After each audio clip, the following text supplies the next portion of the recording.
Hi everybody.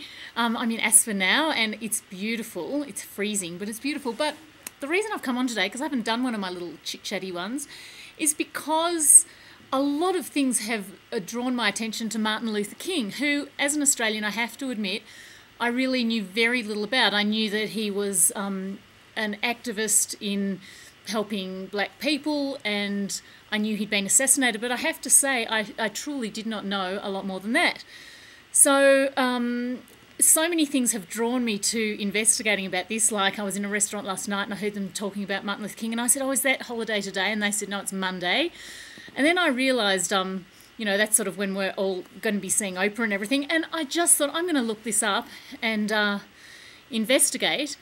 And for those of you, I guess there are some Americans, maybe, I can't understand why, but who have not heard Martin Luther King's amazing speech in 1963. And what is strange to me is I cannot believe that even in 1963 that America was so segregated. I wasn't born then, but that blew me away. I couldn't believe that it has been such a short time since then. I really can't. Anyway, his speech was so incredible. And it wasn't, yes, it was mainly about black people having equality, and I have a dream that we'll all be equal and all that, which, it's just so normal and so it just makes so much sense to me. I can't even imagine a time when it wasn't. And I do understand that there are some people who still feel that way, I guess, but, Anyway, what else I found interesting was the parallels between his speech and what we all think at the 100-Day Challenge, and about, how Jerry and Esther Hicks, it was almost like he was speaking from a higher source. It was quite incredible.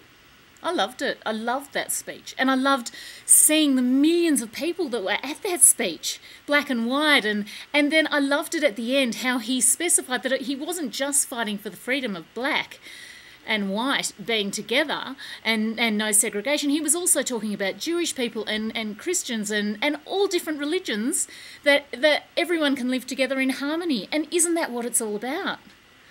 I'm so excited by that speech, and I'm so touched by it, truly. And then I read the bit about how he was assassinated.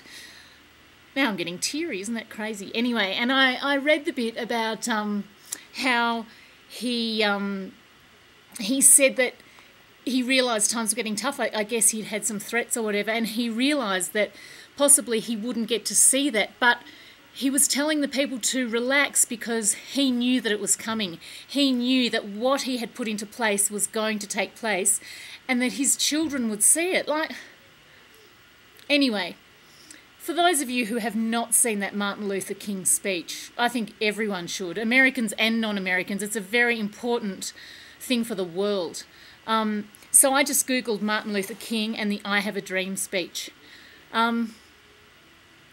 It was very important that I spoke about this, hence me coming on in all my ski clothes and no makeup and everything. It really moved me, and it made me realise how amazing our 100-Day Challenge is, because we've got people from all around the world. We've got black and white, and you know what? I don't even think about it. I love that we don't consider that.